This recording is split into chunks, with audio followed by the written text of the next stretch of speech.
Neste vídeo a gente vai conhecer o Papa-Fila, o veículo que era metade ônibus, metade caminhão.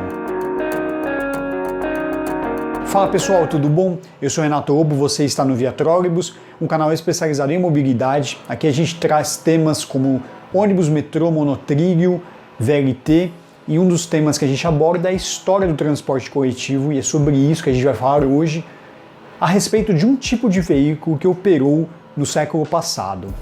Bom, a gente sabe, os ônibus articulados, eles são utilizados mundo afora. No Brasil isso não é diferente. Muitas vezes o ônibus articulado ele tem um custo por quilômetro por passageiro menor que o ônibus convencional, então por isso a utilização desse ônibus. Cabe mais pessoas, é claro. Só que no século passado, uma espécie de primo do articulado operou no Brasil e no mundo.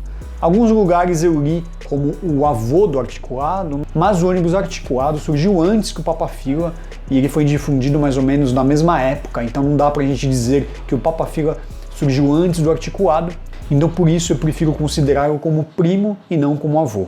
O Papa-Fila operou aqui no Brasil entre as décadas de 50 e 60 e na verdade se tratava de um semi-reboque adaptado por cavalos mecânicos. Originalmente os primeiros Papa-Filas surgiram nos Estados Unidos durante a Segunda Guerra Mundial. Inicialmente esses tipos de veículos transportavam trabalhadores da General Motors, mas eles transportaram também soldados para a guerra. Ele chegou ao Brasil na segunda metade da década de 50 e ele foi utilizado em grandes capitais ou em sistemas que tinham muitos passageiros.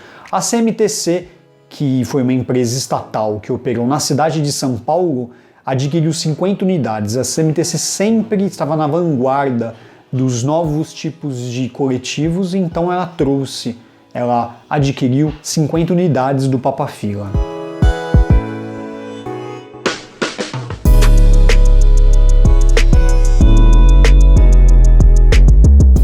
Teve também esse tipo de ônibus operando no Rio de Janeiro e em Porto Alegre. No caso da CMTC, os primeiros Papa-Filas eles foram produzidos entre 1955 e 56 pela Massari S.A., uma fabricante de implementos e carroceria fundada em 1953. Só um off aqui, gente, tem uma obra de uma escola.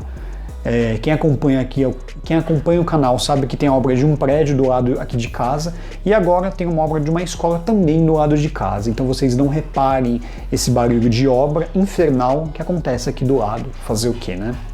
Voltando aqui, além da Massari, os ônibus eram fabricados em conjunto pela Fábrica Nacional de Motores, a FNM, uma fabricante estatal de caminhões. Por isso que ele era metade ônibus, metade caminhão. Não por causa disso, na verdade a concepção dele era dessa forma, mas no Brasil uma empresa de caminhão e uma empresa de ônibus se juntaram para fornecer esse tipo de veículo.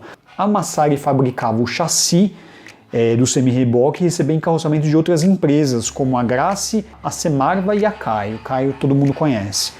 E a FNM produziu o caminhão que servia de cavalo mecânico.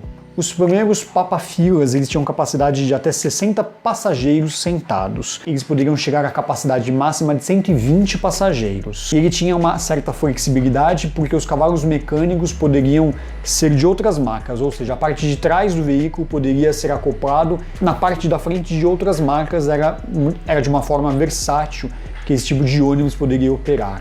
Mas o que seria a grande solução para o transporte coletivo acabou se tornando um problema. Segundo os relatos históricos, eles eram considerados lentos, pesados e barulhentos, como essa obra que está aqui do lado. Inclusive desconfortáveis para os passageiros, eles foram retirados de circulação ainda na década de 60, enquanto isso o ônibus articulado começou a ganhar força no mundo e no Brasil, e com o tempo também chegou o biarticulado, que ajudou aí no transporte de passageiros de muitas pessoas. E é isso, pessoal, essa é a história do Papa-Fila, que operou aqui em São Paulo, em algumas capitais brasileiras e no mundo afora. Eu já fui em algumas exposições que tinham Papa-Fila, era um veículo bem interessante, bem diferente dos demais coletivos do sistema de transporte. E é isso, pessoal. Se você gostou desse vídeo, deixe o joinha e a página de comentários está aí à disposição para a gente bater aquele papo sobre mobilidade, sobre a história do transporte. Vou ficando por aqui, a gente se vê no próximo vídeo. Grande abraço!